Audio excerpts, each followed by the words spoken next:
Hello everyone, it is May 2020.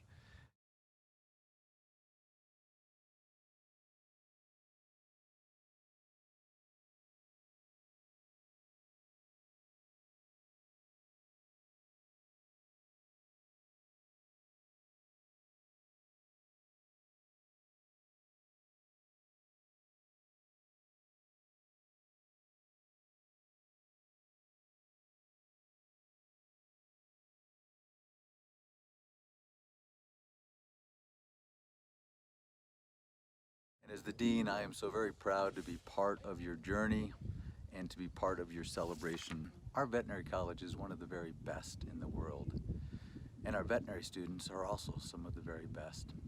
And it takes a great combination of students, faculty, and staff to make this such a phenomenal place. And I want to recognize and thank all the faculty and staff that have been a big part of your journey and your success today. A special thanks to Dr. Melinda Fry and the DVM Services team who have helped make today such a success. Thank you.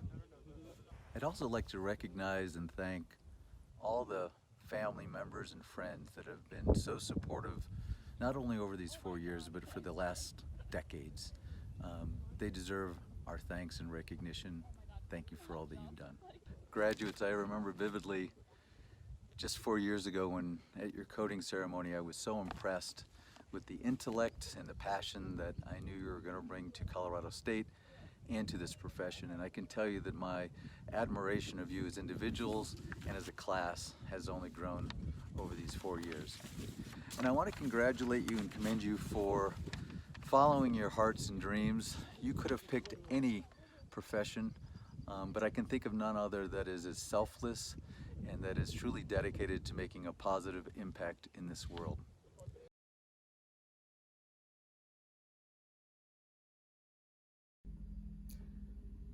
Dean Stetter, Associate Dean Fry, distinguished faculty, proud family and friends, significant others, and secret lovers of the class of 2020, my beloved fellow graduates have given me the indelible honor and burden of speaking to all of you this morning. Today marks the culmination of not just 4 years of veterinary school, but for many, the pursuit of a lifelong dream of becoming a veterinarian, and for all, a marathon of rigorous education and training. I think my fellow graduates would agree that we have experienced a wide array of emotions in the weeks leading up to this moment, especially given the current circumstances. However, one feeling that I personally keep coming back to is a deep sense of gratitude for those who helped us reach this significant and surreal achievement. You may be familiar with the traditional African proverb, "It takes a village to raise a child." However, you probably haven't heard the impromptu and cheesy, or should I say, Casius, proverb, "It takes many villages to raise a veterinarian," which is why I would like to take some time to sincerely thank some of the distinct groups who helped my fellow graduates and me along the way. To our unsung heroes and silent villains, although I never went to a feedlot during vet school, thank you to the cubes and first year lecture hall for showing me what one feels and smells like. Furthermore, thank you to the second year lecture hall for teaching me one of the 5 freedoms of animal welfare, the freedom of discomfort. Thank you to Maya Cove for being a hidden oasis of $1 hot dogs and not completely terrible Caesar salads, as well as to Eties for providing a 1 Michelin star experience at 3 Michelin star prices. Thank you to proctoring for making already stressful days and exams somehow more stressful. For the record, even prisoners of war are allowed scratch paper under the Geneva Convention. Thank you to VetPoint for being a fleeting summer romance. Although you weren't perfect, the more I look back, the more I only remember the good times. Thank you to StringSoft for teaching me that real efficiency is filling out 12 separate forms for a necropsy or opening a new window every time I click on something. Finally, thank you to the breweries throughout Fort Collins for your unanimous, unequivocal, unwavering support throughout the highs and lows of our journey. To our distinguished faculty, thank you for your courage and wisdom. While it can be anxiety-inducing to speak to large groups, it is genuinely terrifying at times to lecture to 150 well-educated, driven, highly analytical vet students. We can be a tough crowd sometimes, which is why, out of a show of support over the last 4 years, more and more in my class selflessly volunteered to not attend lectures in person in an attempt to ease any pressure you may feel. You're welcome. I also must commend your courage in your audacious efforts to see just how many PowerPoint slides you can cover in a 50-minute class. Despite some of you trying to fit 300 slides into 2 hours on a sunny Friday afternoon, we are also grateful for how magnanimous you have been with your wisdom both in medicine and life. While we certainly do not remember everything you taught us in class or rounds, we have held on to fragments of your imparted experience, sagely advice, and self-deprecating stories to form a rough mosaic of knowledge to draw from moving forward. So although we may not be able to beatbox heart murmurs like Skansen, perform a TPLO with our eyes closed like Palmer, cure colics by whispering down a nasogastric tube like Hackett, or simply have fantastic hair like Lappin and Shropshire, we do head out into the world more capable and competent veterinarians, thanks to you.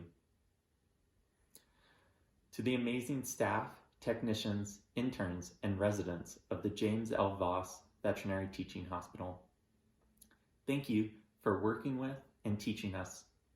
Within the bland, off-white, windowless walls of the hospital, your personalities provide a much-needed kaleidoscope of color. On the busiest days and during literally the darkest hours when we got called in at 2 a.m., you still took the time to explain to us the underlying pathophysiology of a disease or your rationale around the management of a patient. When we were a deer in headlights because a faculty asked us a question, you mouthed the answer to us or performed some quite remarkable interpretive dances without anyone seeing.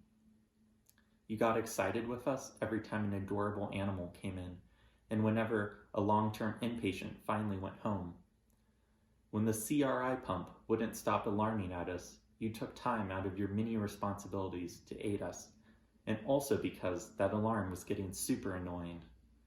From Argus to Central Supply, pharmacy to animal care, and every single service in between, all of you work extremely hard to provide exceptional veterinary care and service to our community, which is why it has been such a privilege to work and learn from each of you this past year. To our family, friends, partners, and mentors, thank you for believing in us. You never wondered if we would become a veterinarian, but instead merely when, where, and how obnoxious you could be when we finally walked across the commencement ceremony stage. Over the years, you have all held a diverse number of roles along our journey, including high school science teacher, pre-vet advisor, research mentor, letter of recommendation writer, personal chef, bail bondsman, etc., etc. We are sorry we sometimes didn't return your calls or emails for days or didn't speak to you for weeks. In fact, you may not have seen us in a while or just occasionally during the holidays, only to listen to our petty grievances about parasite life cycles or rants about diseases you had never heard of. Despite us being distant, though, your support was steadfast. None of us foresaw the capricious nature of vet school when you watched us being coded almost 4 years ago, which is why the laughter and hugs you provided when we needed it most sometimes made all the difference. So while the support systems of my fellow graduates and me may all look a little different, I can't emphasize enough how significant each has been in our evolution from pre-vet to vet student to veterinarian. And finally, to the class of 2020, thank you, well, for everything. The word doctor is derived from the Latin word docere, meaning to teach. And if the past 20 or more years of education, crazy hard work, late nights, and obnoxious student debt didn't earn you this befitting title, I would still call you by this name because you have taught me so much. You have taught me how to be a compassionate healer, a dedicated teammate, and a good friend. You have shown me what it means to be a mother, a father, and a loving partner. You have served as examples of what it looks like to serve our country, to volunteer your time with disadvantaged communities and populations, and to be the progressive change we want to see within our profession. If due to some small, fatal administrative oversight, Dr. Fry told me I had to go back and start vet school over again because I never completed the Breeds quiz first semester of first year, I don't think I would, simply because it wouldn't be as influential or fun without all of you. Each of you has become an above average, good-looking, badass doctor, so while I can't foresee or ward off the moments of being overwhelmed, self-doubt, or exhaustion that we will all likely face our first year out in practice, I know that all of us eventually will not just survive, but begin to thrive. Class of 2020, congratulations. And again, thank you for everything. Until our paths cross again, I wish you all way more than luck.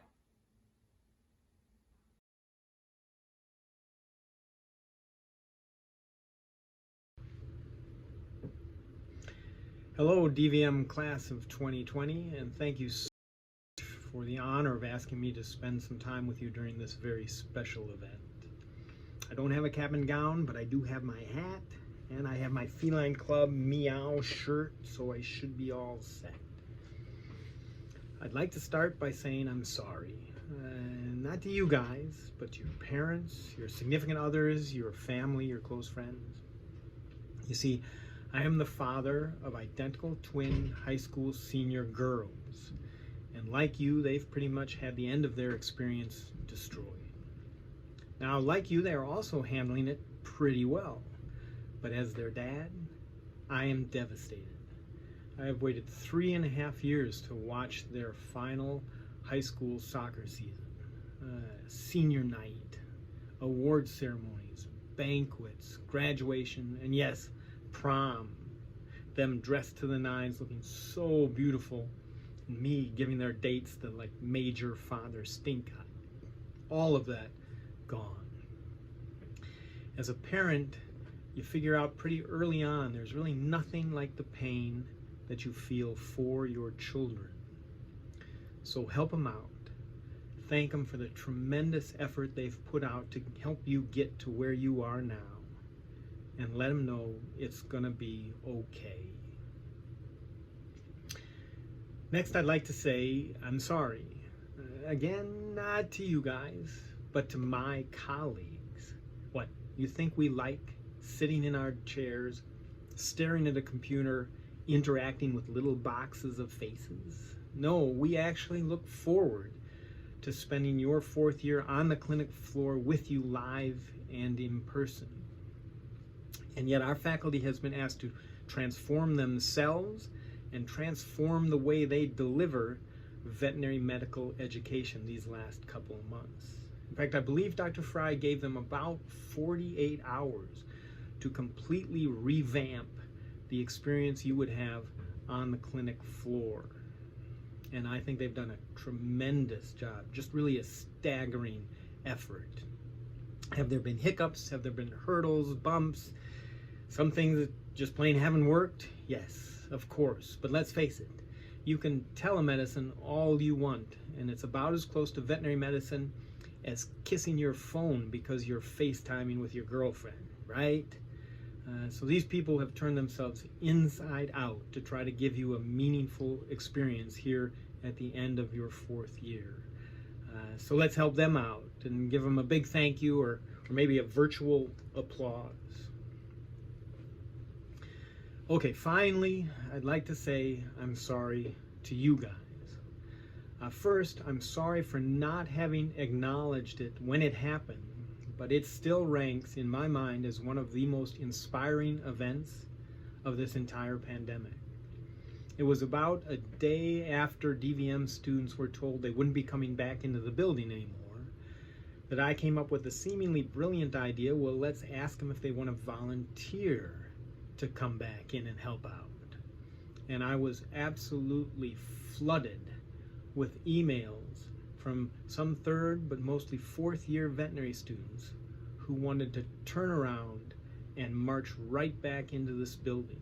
Yes, many of them wanted the experience, of course, but all of them wanted to help. Unfortunately, I started running into all sorts of extenuating circumstances that pretty much crushed my vision. And at that time, I should have reached out and acknowledged just how personally impacted I had been by that. So let me make up for that now. And again, thank you for that truly inspiring response. And finally, I'd like to say I'm sorry to you guys, because I'm guessing this is probably not what you signed up for. Unless, of course, it is. As veterinarians, we are as qualified as anybody on this planet to understand, to deal with, and to explain all sorts of infectious and zoonotic diseases that can send animals and humans to the hospital or even kill them. And so you will be looked at as the calm, educated voice that explains this stuff, and you will be looked at as an example of the best practices for dealing with, yes, a pandemic.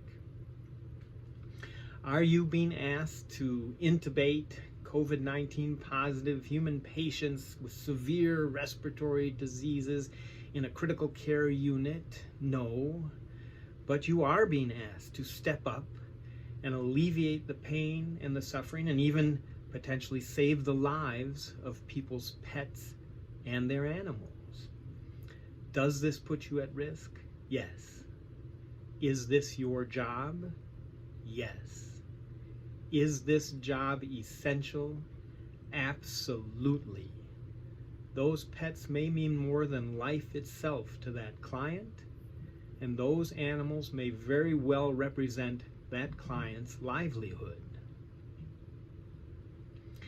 As Frodo, that stubby little hobbit from Lord of the Rings, chosen to bear the burden of civilization itself on his shoulders in a quest that would very likely end his life, said, "I wish it need not have happened in my time."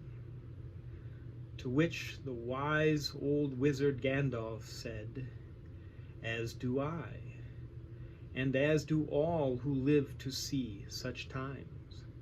But it is not for them to decide. All we have to decide is what to do with the time that is given us." And so I would ask you, as doctors of veterinary medicine, be safe, be smart, and be brave. For you are the ones that will help us through this pandemic and will help us be all the better for having gotten through this pandemic as a profession, as a people, and as a planet. And we are thrilled that you will be the ones helping to determine our future. So congratulations and good luck to you. Hello, everyone. It's really hard to understand that I can be sitting in the junior lab in a room all by myself with nobody here but me and my friends and find a way to be nervous. But I have done that, so please bear with me. First of all, I want to say thank you guys so much for letting me be a part of this program, part of this day, part of your lives for the last 4 years. It's overwhelming. It makes me emotional. It makes me excited. And I'm so happy to be able to be here. To sit down and write a speech this day and age, and what's going on right now is very difficult for me. So what I thought I would do is just to kind of tell you stories about my life and what has happened to me in the last little bit, just to kind of share some things.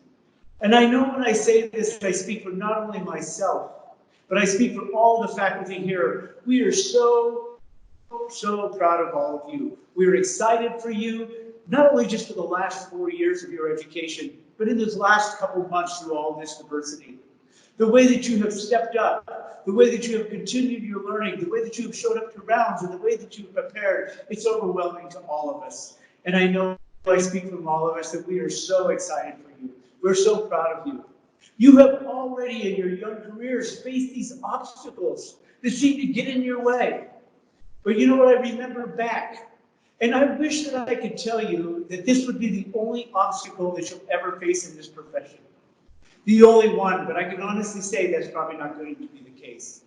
My veterinary career did not start out the way that I thought it would, the way that I had envisioned it. I graduated on a Friday morning back in, let's just say a few years ago. And we graduated on Friday morning, and I had a job in Gunnison, Colorado, and I remember calling my bosses, and they said, when do you want to start? Do you want to take some time off? And I said, how about that weekend, and I'll start Monday morning. I was so excited to become a veterinarian, so excited to get going, that I finished the graduation, packed up, and I drove to Gunnison, Colorado. I moved into my 8x10 streamlined trailer that I parked in back of a hotel and plugged into the outlets in the hotel and hooked up to my water supply, which was a garden hose. And I was so excited to what I had, and I was so excited for this profession. And so my career was going to start. Monday morning, they said, and I called them when I got down there and got everything set up, and I said, what time would you like me there on Monday? And they said, well, why don't you show up about 8 o'clock? And I said, that would be perfect. I will be there at 8 o'clock on Monday morning to start. And so I spent all weekend fixing up my little trailer, driving back and forth to the clinic, practicing so I knew the best route and the route that was the fastest and things. And then Sunday night came and Monday morning.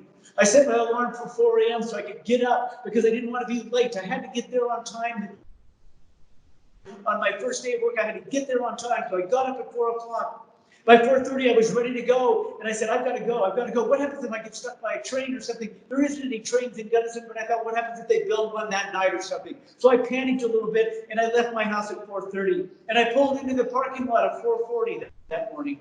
And I sat there, and I looked at my watch, and it said 4:40 in the morning. I didn't want to take a nap. I didn't want to move because I didn't want to be late for my first day. I was so excited. At about 8 o'clock, everybody started coming in, just like they said they would. And I remember one of my bosses walks up to me and he says, how long have you been here? And I looked at my watch and I said, no, not very long, just a few minutes. And he said, well, good, come on in. For today, we thought we would just let you hang out at the clinic, walk around, ask questions, and do what you want. But first of all, we want to bring you into the office. So they brought me into the office and they handed me a brand new purple smock. And I looked at that and I said, it's a purple smock and it's brand new. And they said, well, put it on. And I put on my brand new purple smock and I looked down on the collar and it said Dr. Tim Holt on it. I was overcome with emotion. I had graduated. I had made it. I'm at my first day of work and I have a brand new purple smock with my name on it. And for the rest of the morning, I followed them around and I was so excited to share the knowledge that I had gained in the 4 years of veterinary school. I kept throwing out these brilliant statements like that there's a microscope, you can look through that and see things. And this is amoxicillin, it's an antibiotic that you can use. And all these things, I was just so anxious to share my knowledge. Finally, Greg looks at me and he said, you know what? Why don't you take the vet truck down to the Come and Go and get gas? And my mouth dropped open. I was appalled. I lost my wind for a minute. And I said, what? And he said, yeah, why don't you take the pickup, the vet truck, down to the Come and Go and fill it up with gas? And I said, you're going to let me drive the vet truck my first day of work? And he said, absolutely. Be careful, back it out, go down to the Come and Go, fill it up, and come back, and then we'll see what we got. I was overwhelmed. I could not believe, never in my dreams did I think that I would get to drive the vet truck on my first day of work. And so I did. I took those keys and I went out and I drove it down to the Come and Go. And as I'm going, I've got the window down and I'm honking and I'm waving. Hey, everybody, I'm the new vet in town. I got a brand new purple smock with my name on it. And I was so excited. I pulled into the Come and Go and I filled it up with fuel. And I went into the Come and Go because it's a law in my head, in my own head, that if you go to a Come and Go, you've got to go in and get yourself a 44-ounce Big Gulp. So I went into the Come and Go, and I went back and I got myself a 44-ounce Big Gulp of Coca-Cola and a chocolate milk pie. And I walked up to the counter, and Tony is standing there. I could see Tony to this day. She said, oh, you must be the new vet in town. I said, that's right. And I got a brand new purple smock with my name on it, Dr. Tim. And she said, yeah, I see that. It's nice. I said, oh, yeah, it's real nice. And you know what else, Tony? I got to drive the vet truck on my first day of work. She said, that's real nice. I said, oh, yeah, that's real nice. So I went out to the vet truck and I started driving back up Highway 135. And as you get closer to the frontage road, the road turns off to the right. And to this day, I don't really know what happened. I can't explain the next things that happened, the obstacles that I was about to face. As I'm driving, I all of a sudden see the lid of my 44-ounce Big Gulp fly and go by my face like this. And behind it was an eruption of 44 ounces of Coca-Cola. As it came up like this and it exploded into an eruption and it sprayed all over my face, my windshield, and my brand new purple smock. I was looking down and I was trying to grab everything and fix it up. And as I was looking around, I looked up and I was airborne. I had failed to make the 90-degree turn. And I'm screaming in the air like this, no! And my vet truck nosedived into a 14-foot ditch. I'm sitting like this at an angle, upside down. I said, oh, it's no problem. I'll put it in reverse and I'll back up because this can't happen on my first day of work. And I tried. You're not going anywhere when your vet truck is like this. So I got out and I got the ice out of the pockets of my brand new purple smock. And I humbly walked around the next 100 yards back to the clinic. And as I walked up to the clinic, one of the bosses came out. And he looked at me and he said, where's the truck? I said, well, he said, you wrecked it, didn't you? I said, yes, sir, I did. I put it in that ditch down there, and I spilled a 44-ounce big gulp all over my brand new purple spot. And he started laughing, and he said, well, let's go pull it out of the ditch before the other boss gets here. We jumped in the truck, and we went and we pulled that truck out. And as we pulled back into the parking lot, the other boss walks out. And he looked at me, and he said, you wrecked the truck, didn't you? I said, yes, sir, I did.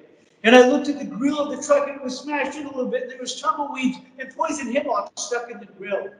And he said, just give me the keys and why don't you go inside? Actually, right here. Why don't you go and you and I will get this heifer in and we will look at her. You take some time, look at her, then come tell me what to do with it. And I said, yes, sir. She said, yeah. He asked me, do you know how to run a head catch? I said, yes, sir. I do know how. Dr. Gary, he was my teacher and he showed me how and he did a real fine job. So we brought that heifer in and she's crazy. She's jumping up and down and she's lunging at the head catch. She's lunging and jumping up and down. And he said, just do a physical on her, get your differentials in mind. I'll come and check on you in about 5 or 10 minutes. So I looked at that heifer. Every time I got close to her to listen to her, she threw a fit and jumped up and blew diarrhea everywhere. She's falling down and jumping up and I'm trying to do things that everything is one big blur. Everything's one big jumping obstacle. And he comes out and he said, what'd you find? And I said, well, not a whole lot, but I think that she might be something wrong with her. And he said, that's brilliant. That's really good. I said, why don't you just take her back, put her back in the pen, and we'll work on her in a little bit. Can you do that for me? Just go in reverse of exactly what we did. Open the head catch, let her back out, put her in the pen, and we'll work on her this afternoon. Can you do that? I said, absolutely, I can do that. So you know how to work that head catch? I said, yes, sir, I do know how to work that head catch. Dr. Gary showed me that. He said, okay, and he left. I walked out in front of the head catch and I pulled the handle like this, just like I had here so many times in the livestock barn. I pulled the handle and within a second, I realized this chute was backwards from the ones that I was running on. When I pulled the handle, the front gate opens up this way. And this heifer, wild maniac thing is jumping up and down. And as I pulled that lever, the head catch flew open this way. And I grabbed my hands on her forehead and I'm pushing and I'm screaming, no, go back, go back. And I'm pushing as hard as I can as she lunges forward like this and her head hits me right in the chest. Full tilt hits me in the chest and knocks me flat on my back like this.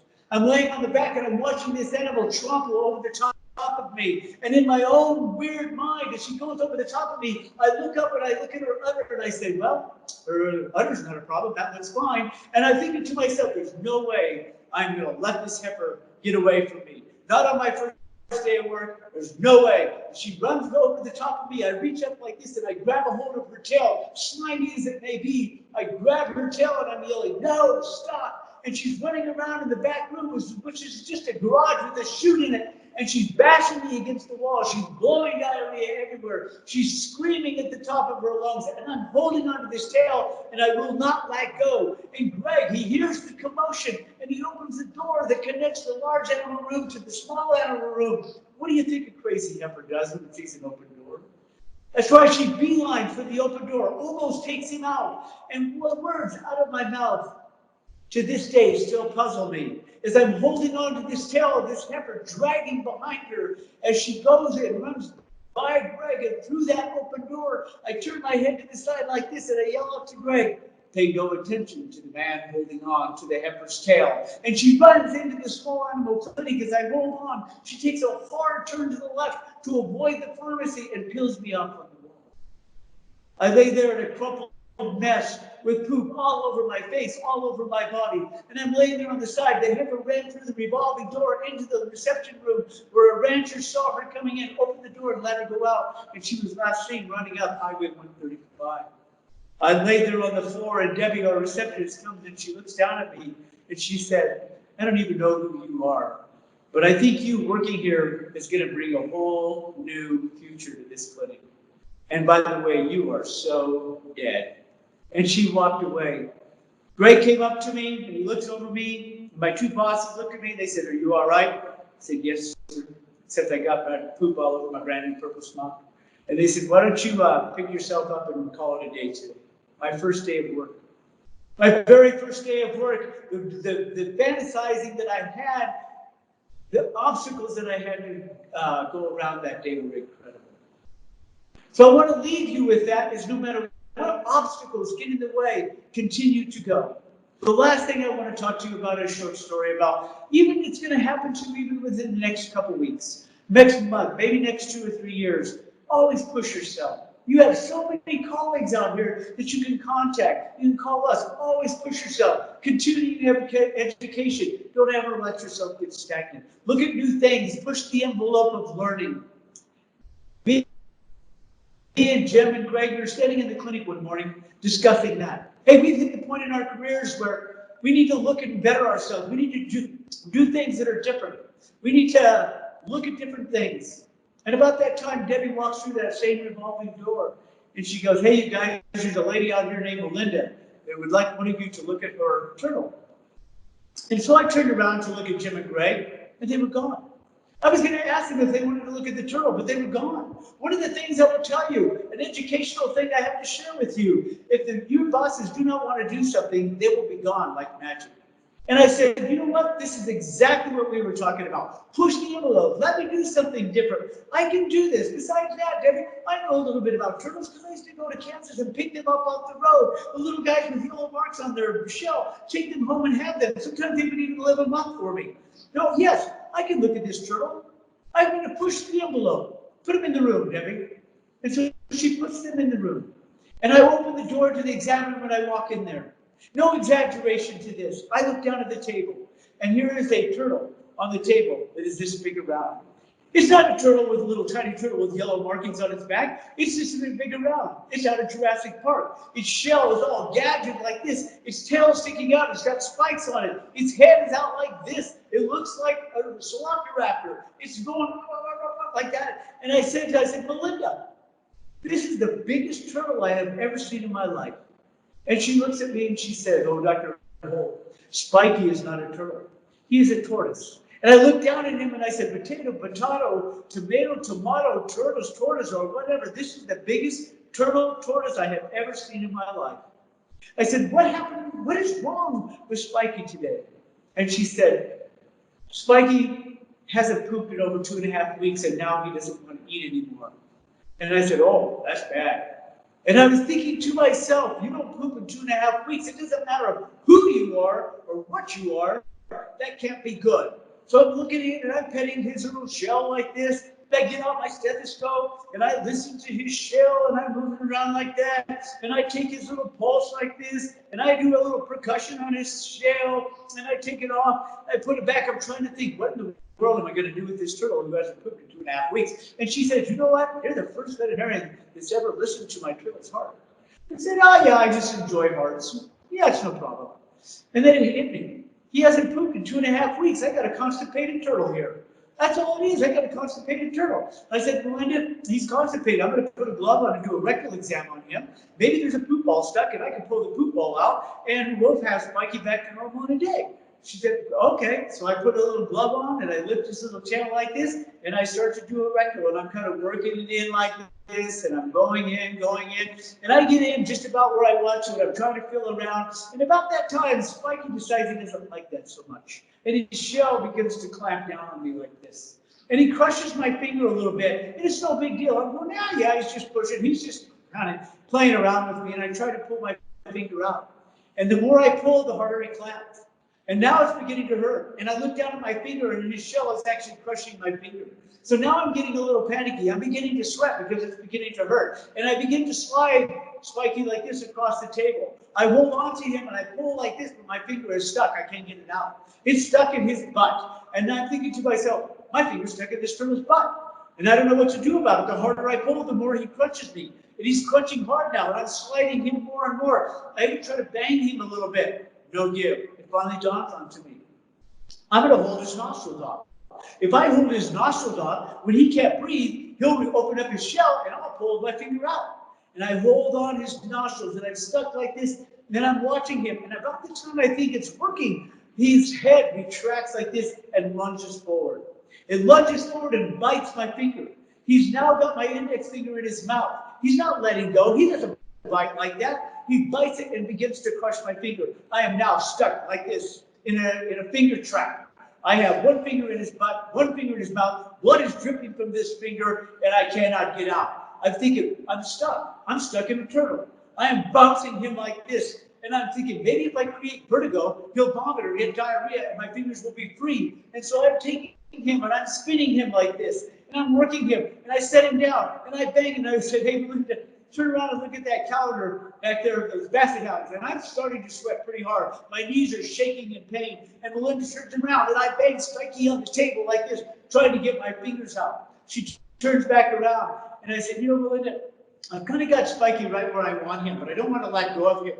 Can you open that door for me so I can walk out and examine him further there? And she said, yes. And she goes to the door. And I'm still stuck. And I'm still pulling as hard as I can to get out. And nothing's happening. I walk out into the area, our treatment area. And my bosses are standing there. And they said, what are you doing? And I said, I'm stuck in this turtle. I've just got one finger in his butt, one finger in his mouth. And he's got me and he won't let go. Can you fill up the bathtub? We're going to put this thing underwater. And I went in and I took Spiky. Little did I know Melinda was following me out. And the bathtub came up and I took Spiky in there. And my eyes are closed and I'm trying not to pass out. And I feel the water go around my hands. And pretty soon I feel it. And I hear Melinda. I can feel his softening. And my fingers are starting to slide out of his mouth. He lets go of my finger in his mouth. And finally, my finger fell out of his butt.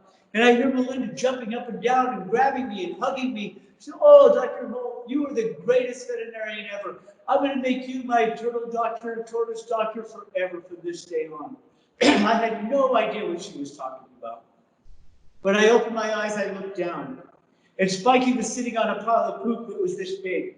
Apparently the warm water and or my finger, one of them relieved the poop plug. And he was sitting on that pile of poop like it was a little island. And he was better. The moral of the story is push yourself. Look for new things to do. Keep yourself motivated. I am so proud of all of you. Do I wish that I could be standing in front of you to look out and see your eyes and your excitement and to be able to look out and see your families and give your grandmothers a hug? Absolutely. But things didn't turn out that way. But it doesn't matter. I love all of you. Thank you so much for having me here today. Enjoy, enjoy, enjoy. Thank you.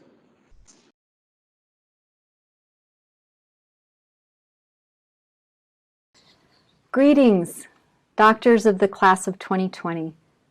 Welcome to your awards ceremony. For those who don't know me, my name is Melinda Fry, and I am so pleased to serve as the Associate Dean for Veterinary, Academic, and Student Affairs here at Colorado State University.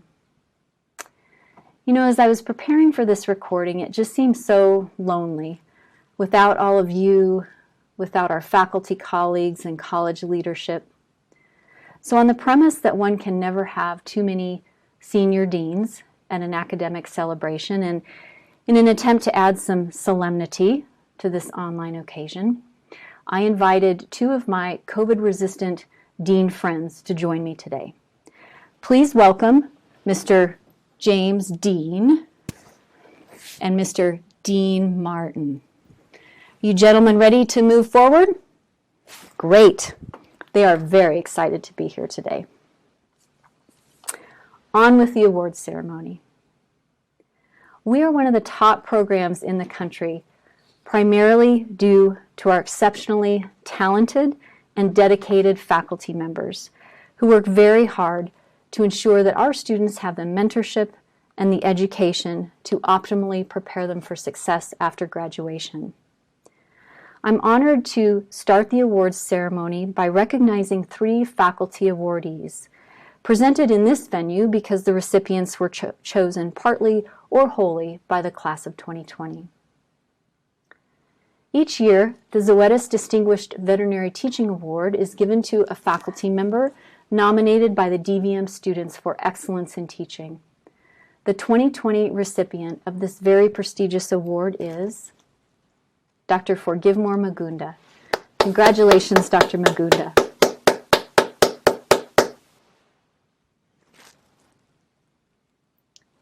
Student members of the American Association of Equine Practitioners recognize an outstanding equine practitioner. The recipient of the 2020 AAEP Teaching Award is Dr. Luke Bass. Congratulations, Dr. Bass.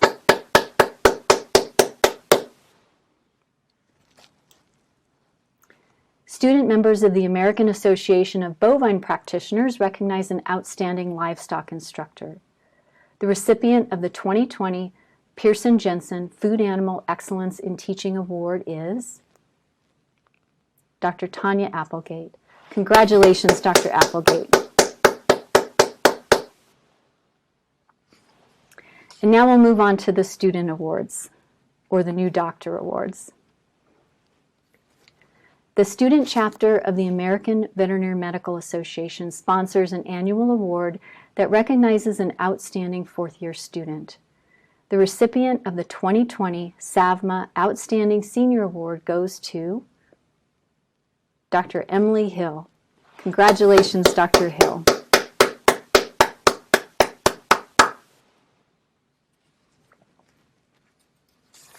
Merck and the American Veterinary Medical Foundation recognize an outstanding graduate who demonstrates innovation and creativity, leading to impactful change. The 2020 Innovation Award goes to Dr. L. Holbrook. Congratulations, Dr. Holbrook.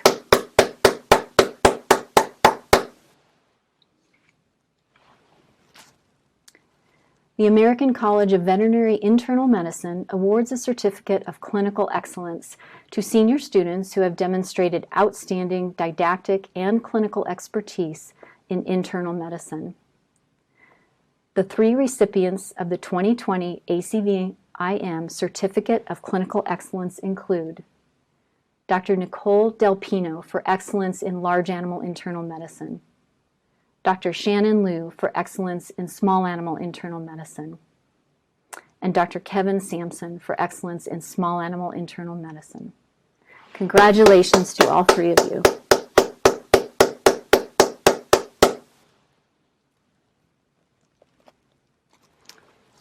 The Professional Excellence Award is given to senior students who have demonstrated excellent customer service, outstanding teamwork, professionalism, and positivity, thereby serving as exceptional role models for us all. The recipients of the 2020 Professional Excellence Award are Dr. Lindsay Haynow, Dr. Claire Tovray, Dr. Robert Bunce, Dr. Marta Karn, and Dr. Amanda Gayshok. Congratulations to each of you.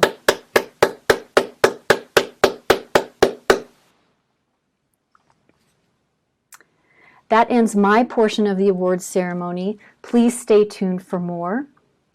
So I wish to sign off. The photo on the left is just wishing you well in an appropriately biosecure way. Congratulations to each of you, and I sincerely thank you for all that you have contributed as individuals to our program and for your perseverance and dedication through this pandemic. I'm so grateful that I have gotten to know so many of you. Experiences from this time will shape your personal and your professional life. I know that you will contribute to our profession in unique and powerful ways. And please remember that even very positive, exciting, happy transitions can be very stressful. So please be very good to yourselves over the next several months. May you each experience joy, peace, love, and success as you embark on your new adventures. Goodbye. Hi everybody, my name is Kashid Mama. I'm one of the anesthesia faculty at CSU, and it's my distinct pleasure to present the Anesthesia Awards on behalf of the anesthesia team. Both recipients for this award exhibited excellence on both the small and large animal sides of the hospital. The first recipient is Shelley Sullivan. Shelley was focused on wanting to do the best for her patients while also supporting her classmates and helping staff and faculty facilitate the caseload through the day. Faculty and staff appreciated her intelligence, work ethic, calm demeanor, and humble nature. The second awardee is Danielle Adney. Faculty and staff were impressed with Danielle's maturity and professionalism and found her consistently well prepared to provide the best possible care for her patients. Danielle was also particularly good at using humor to improve the spirit and camaraderie among her classmates. Both students have future positions lined up, and we wish them the very best as they move on to the next phase of their career. Congratulations to you both. Wishing you the very best. We are Dr. Sue Vanderwood and Dr. Edward Hoover. We are the co-directors of the Colorado State University DVM PhD program. First of all, congratulations, class of 2020, for getting through this tumultuous time. You did a great job, and you're going to be amazing when you get out there and practice. Each year, we admit 1 to 3 students to a program that is very difficult. It's demanding because not only these students complete the 4-year DVM degree, but they are engaged in a PhD program, which after an additional 3 to 4 years results in the culmination of both degrees.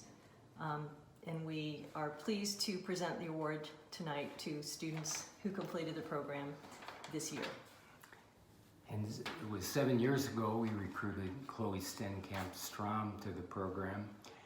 And today we're here to congratulate her on completing both degrees and completing thereby a program in which she is trained to think like both a veterinarian and a scientist.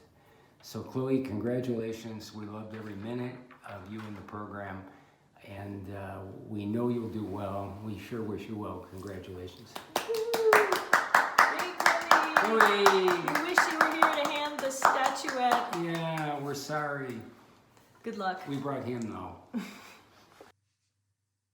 Hi there, my name is Lynn Griffin. I'm a veterinary radiologist at the Colorado State University Veterinary Teaching Hospital. It is my distinct pleasure to be able to present the American College of Veterinary Radiology Award to Dr. Kira Stokowski. Dr. Stokowski is an amazingly intelligent and dedicated individual who is adamant in her desire to become a veterinary radiologist. I've had the pleasure of working with her as a co-author on a paper where she demonstrated her organizational skills and perseverance. My only regret is that as she moves forward in her career, I won't be able to be more of a mentor to her, but I am confident that she will do us all proud as she works towards her professional goals. Dr. Stokowski, I look forward to many years ahead with you as a professional colleague and a fellow radiologist. Congratulations.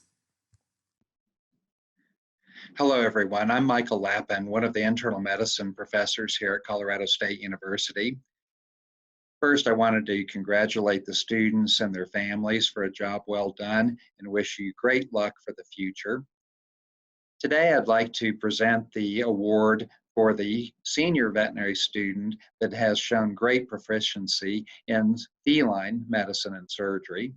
As we all know, this is a special creature, the cat, and we have a parent organization called the AAFP that does many great things like teach people how to appropriately use vaccines, provide senior care, to be a cat-friendly hospital. And I've got to admit, I'm a homer, but I believe that we've had the best chapter from the student group of any of the different organizations in the country. But for this year, this award, very well deserved, goes to our soon-to-be Dr. Laurel Krause.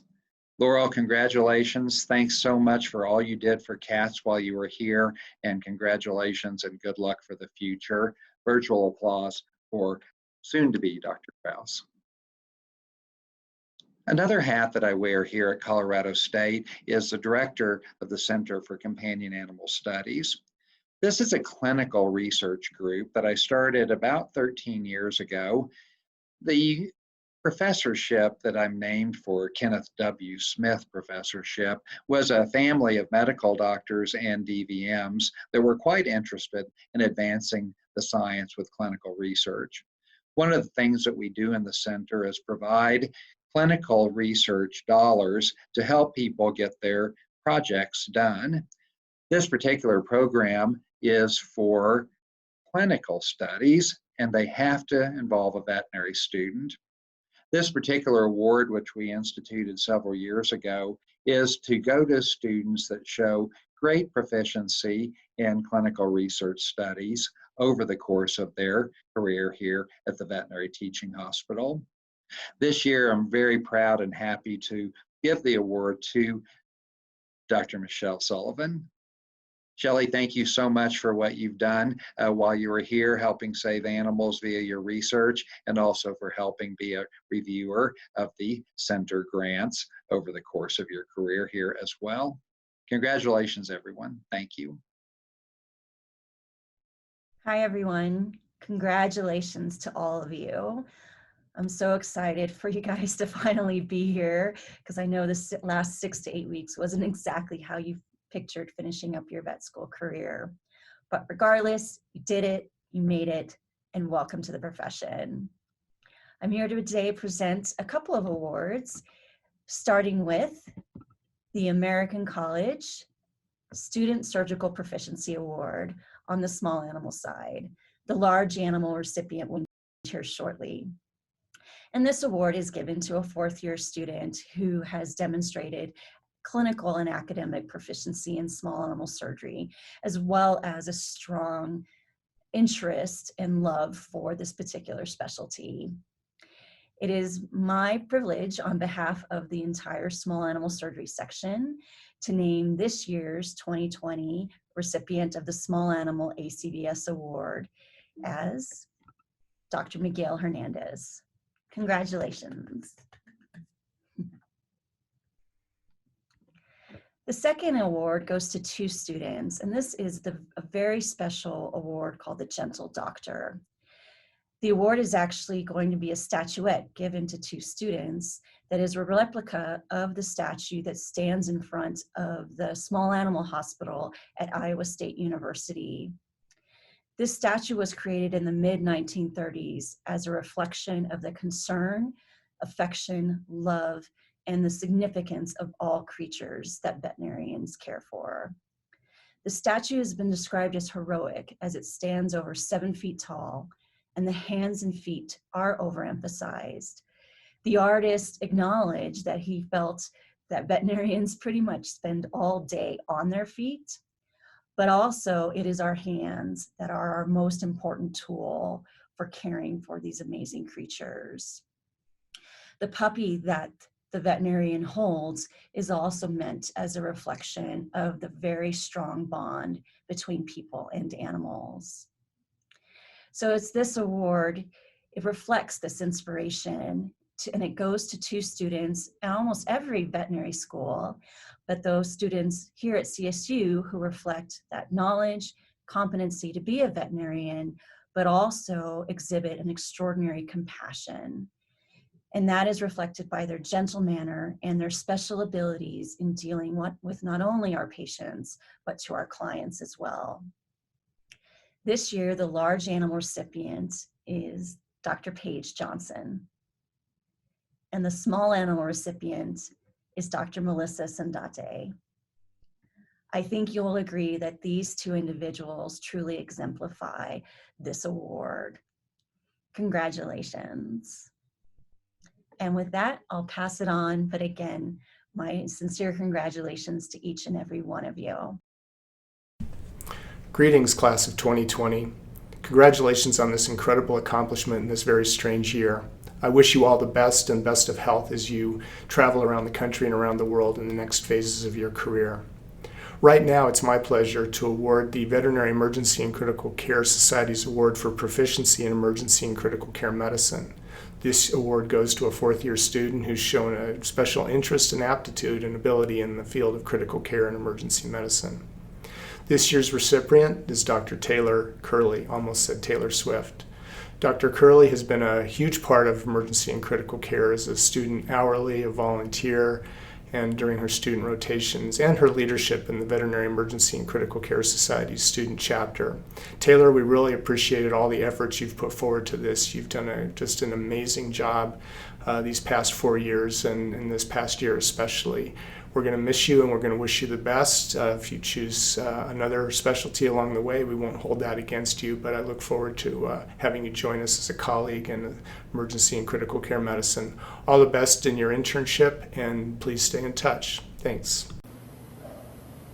Hi, class of 2020. Congratulations, everybody. I'm very sorry that I couldn't be speaking to you in person today, but on behalf of all of the faculty in the Critical Care Unit, I am here to present the Excellence in Critical Care Award.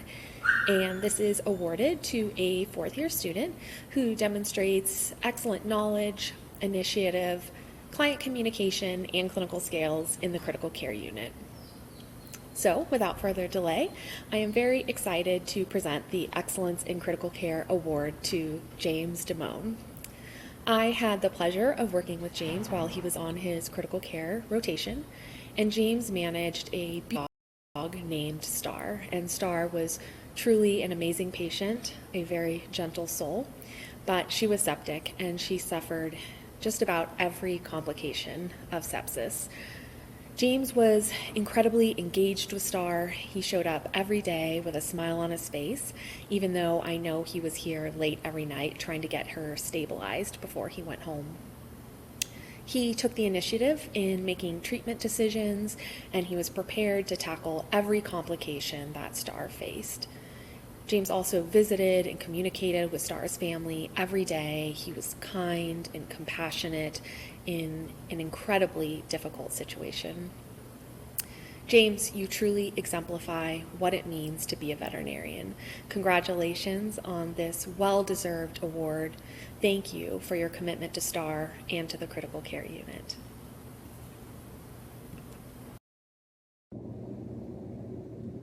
Hey, Elle, it's Dr. Kelly Hall here. I am speaking on behalf of Dr. Kavanaugh, who's out on maternity leave, and wanted to congratulate you on the Urgent Care Award. When we were discussing this award, I know your name came immediately and very quickly to Dr. Kavanaugh. So congratulations to you on earning the recognition and attention for your work in the urgent care room during your rotation. While I didn't have the chance to actually work with you while you were on urgent care, I do very much fondly remember getting to interact with you during the COHA conference a couple of years ago, and I was so impressed with how well spoken, organized, and leadership skills that you have. So I wish you the best of luck on the next phase of your journey. And the final livestock specific award is the American Association of Small Ruminant Practitioners Award. This is awarded to a senior student that shows clinical proficiency in small ruminant medicine, including sheep, goats, llamas, and alpacas, and is chosen by the clinical faculty that are members of the AASRP. The recipient receives a $200 award and a certificate. Congratulations, Dr. Heather Davis. And to the entire class of 2020, I'd like to say it has been such an honor for us to get to be a part of your clinical education, both in the clinic and online. Words really can't describe how much we have missed you guys in the clinic, and yet you guys have been amazingly resilient. You've kept a sense of humor. You stayed engaged in your own education, and you guys are going to do such amazing things in the future. We are so proud of you, and we are so fortunate to have gotten to work with you guys. And we wish you all the very, very best. You're going to make a wonderful, wonderful group of veterinarians. Congratulations. Congratulations, class of 2020. It's so great to celebrate you in this momentous occasion Unfortunately, we're doing it all remotely like we've been doing for the last few weeks. We really miss you guys and we're excited for your futures. It's my pleasure to announce the Equine Awards. And to begin with, I'm going to announce the Equine Services Clinical Proficiency Awards. These awards are awarded to the fourth-year DVM student for outstanding clinical performance in the field of equine services. The first award is the Equine Reproduction recipient, and that's Hannah McGranahan Thompson. Congratulations, Hannah. The Surgical Service recipient is Carissa Brandt. Congratulations, Carissa. The Medical Service recipient is Mallory Lehman. Congratulations, Mallory. The Ambulatory Service recipient is Zane Gooker, and good job, Zane. The Emergency Service recipient, Noreen O'Neillis Walsh. And the Sports Rehabilitation, Libby Helmer and Amy Yohe. So good job, everyone, on your awards for the Equine Services Clinical Proficiency Awards. The next award is the American College of Veterinary Surgeons Student Award. And this is awarded to the fourth-year student who has demonstrated academic and clinical proficiency in large animal surgery and aptitude and interest in large animal surgery. And the winner of this award is Kate Alexander. Well done, everyone. It's a pleasure to have been spending the last 4 years with you. Can't wait to see how you do in the future. Thanks. Hi, class of 2020. It's ophthalmology. We're just here saying congratulations on graduation. You're gonna do awesome. We've so enjoyed working with you and getting to know all of you, and we're here for you if you ever need us. Yay, congratulations. And we also have the Ophthalmology Award. Yay! And this year award, it was really hard to find because the one who's going to get it, because you guys are just so amazing. But the student who got the Ophthalmology Award this year, she has been really into ophthalmology since she started vet school, and she's done a great job. And congratulations to Kyle Klein! Woo! Yay, Kyle! And Congratulations! yes, congratulations. And we have a little bit of a gift for you, and we will send it to you. And it's a pink list. Hold on. Wait for it. Wait for it. Look. Flashy. Hey. So, congratulations. But again, congratulations to all Everyone. of you. You are amazing. And miss you a lot. Miss you guys. Best of luck. Bye. Bye.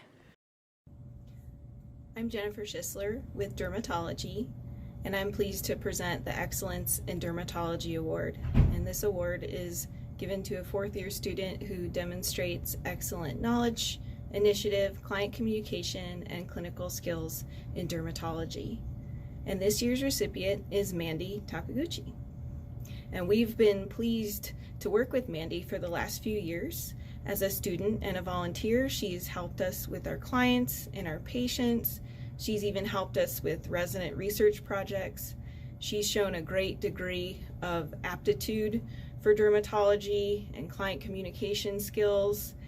And she has a goal of becoming a dermatologist, and we believe very strongly that she is going to fulfill that goal and do an excellent job of it. So we've really enjoyed working with you, Mandy. We're sorry that we couldn't finish out the year with you. We want to say hi from Colorado. We want to let you know that we're proud of you and that we are looking forward to speaking with you again and hearing how your internship is going. Good job, Mandy. It's my honor to present the Bayer Excellence in Communication Award that recognizes a student for displaying strength in the 20 communication skills. I'm so proud to present this award this year to Zane Gauker.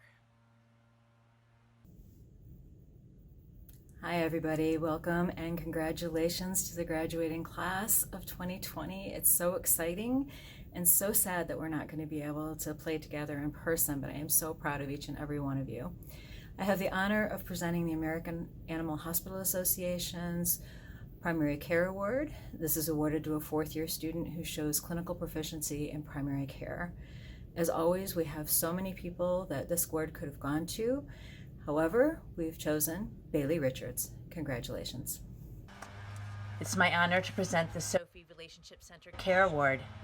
This award is presented to students who demonstrate strong communication skills, ability in building client relationships, and recognizing the human-animal bond. This year we have 4 student awardees. They are Garrett Karika, Lou Ballou, Jenny Klecka, and Amy Downey. Congratulations to you all. Hi graduates, welcome to your virtual hooding for the class of 2020. My name's Sue Lana and I'm one of the medical oncologists here at the VTH. I'm here to present 2 awards today. The first is the Veterinary Cancer Society Bob Rosenthal Oncology Student Award. This award is given to 1 student selected from each veterinary school across the country. This student must demonstrate outstanding dedication and commitment to the field of veterinary oncology. This year's recipient is Elena Kuzmic. The next award is the Ringen Family Award in honor of Dr. Kim Ringen. Kim received her DVM degree from CSU in 2006. As a vet student and then intern at Kansas State, she developed a love for oncology. She completed her oncology residency at the University of Missouri in 2010 and got her dream job at a specialty practice in Denver. 3 years later, at the age of 39, Kim was diagnosed with stage 4 lung cancer. She fought a 4-year battle with grace and dignity until her death in May of 2017. Kim was the most vibrant person that could light up a room with her infectious smile and her flaming red hair. She used to say that her hair helped her channel her inner golden retriever. Her husband, Davin, and family set up this award for a recipient who demonstrates proficient clinical skills and extraordinary professional rapport with clients, all while upholding a patient's dignity by providing compassionate cancer care. This year's recipient is Emily Janik. Hi, my name is Naomi Hoyer, and I am excited to present the Dentistry Clinical Service Award to an outstanding 4th year who showed interest and excitement about being in dentistry in their clinical rotations. We selected our winner this year because not only did she do the in-person dentistry rotation, she then also elected to do the online dentistry rotation with us. So she just couldn't get enough of dentistry, and we couldn't get enough of her. Our winner this year is Tanya Anderson. It was so wonderful to have you with us. Our award this year is sponsored by Dental Air. So not only does Tanya get a nifty piece of paper, but she gets her very own extraction pack that she can take with her into her general practice. Good luck, everyone. We miss you so much.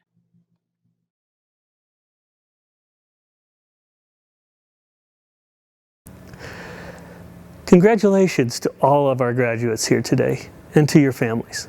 It's a wonderful moment to enjoy, to reflect on all of your accomplishments, and to look with hope to the future, to future accomplishments, triumphs, and successes.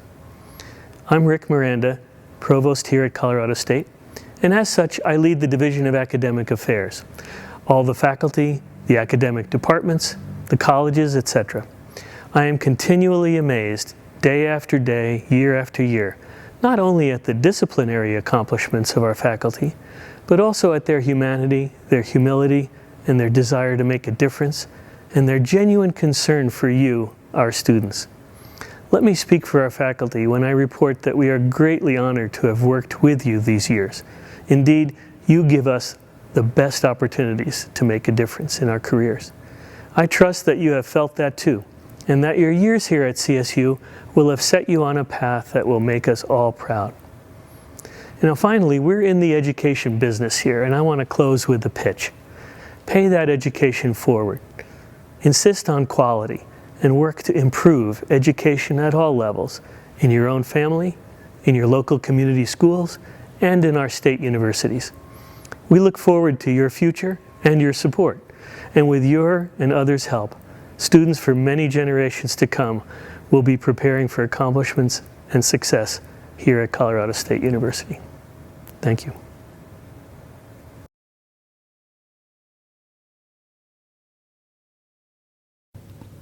Hello, Colorado State University class of 2020. Congratulations, you did it. I know today isn't quite how any of us pictured this big moment, but the fact that we're here today celebrating your achievements is a tribute to the resilience of the entire RAM community. All of you who suddenly found yourselves finishing up years of hard work in a new virtual environment. Faculty who also had to make that swift transition to assure you'd make it to the finish line with the education you'd been promised. And now, all of your families and friends who are joining us for this virtual celebration. I wish we could all be here on campus together to celebrate, especially because the trees on the Oval are beginning to flourish at this time of year. I miss being on the Oval every day. It's made me realize that our CSU community, like our beautiful green campus, is a kind of ecosystem in which we all depend on one another. The challenges of these past months may have kept us physically apart, yet facing them has bound us more closely together. There's a kind of fragility inherent in that interdependence, and it impacts even wonderful moments like celebrating your graduation from CSU. It feels strange not to be physically with all of you, not to be able to shake hands, high five, or hug. And I know you feel that way about the friends who have made this journey with you and the faculty and staff mentors who've made it possible. But over the last few months, I have also seen this community, and all of you in particular, exhibit an incredible strength and resiliency that generations have shared and experienced in difficult times. Times of war, times of economic upheaval, and yes, times of pandemic. That resiliency is rooted in our land-grant mission. As a university, Colorado State was born in a time of crisis and founded on a revolutionary commitment to access, to generating knowledge, and to use it to meet the world's biggest and most complex challenges. All of you inherit that legacy of resilience and will carry it forward.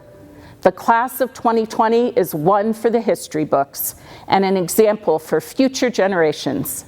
I can't wait to see where your journeys take you and how you will use your CSU education to change our world for the better. As your president, I am incredibly proud of all of you. Let's celebrate this unforgettable moment, physically separated, yet truly together.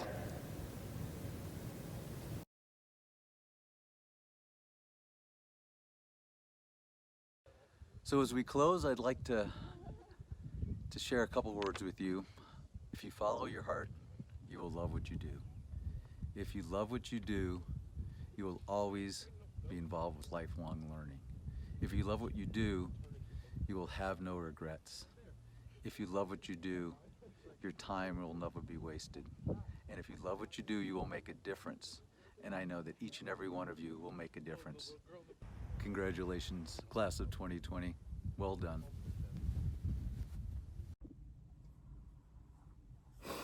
Hi, doctors. I'm going to keep my sign-off message pretty short as I'm saving the real tearjerker for the ceremony in December. I just want all of you to know how proud I am to have been part of the CSU DVM class of 2020. Our class has been through so much over the last 4 years, and especially over the last few months with all the unexpected circumstances. But I'm so happy to say that we made it. I've really enjoyed being our class president over the last few years. I feel like this role has definitely allowed me to get to know you all a lot better. And I'm really happy to be able to call you my friends and my colleagues. So thank you for always being there for one another and for helping me advocate for us. I'm really excited to see a lot of you in December and see what new lives you've all started. I also don't want to get sappy, but I do want all of you to know that I'm here for each and every one of you. Whether you want to laugh, cry, reminisce, complain, I'll be that person that will listen. So thank you again for helping get all of us through the last 4 years, and the biggest congratulations to all of you. We did it. I hope you all get the chance to celebrate big today because you all deserve it. All right, guys. I'll see you soon. Bye.